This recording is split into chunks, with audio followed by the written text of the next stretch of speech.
From Sooner Standards, Packets on the Move, a complete Grade 5 computer science unit for Oklahoma Standard 5NINCO01. Students learn to model how information is broken into packets, transmitted through many devices across networks and the internet, and reassembled in the correct order at its destination.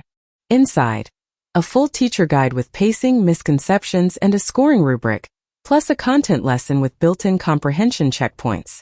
New this update, a standard mastery rubric for teachers and parents, a visual packet journey comparison chart, a CS Careers connection, and an AI connection, all built to the Oklahoma HQM rubric. Plus a 12-question assessment with answer key, group and individual activities, vocabulary puzzles, a family letter, and a certificate of achievement.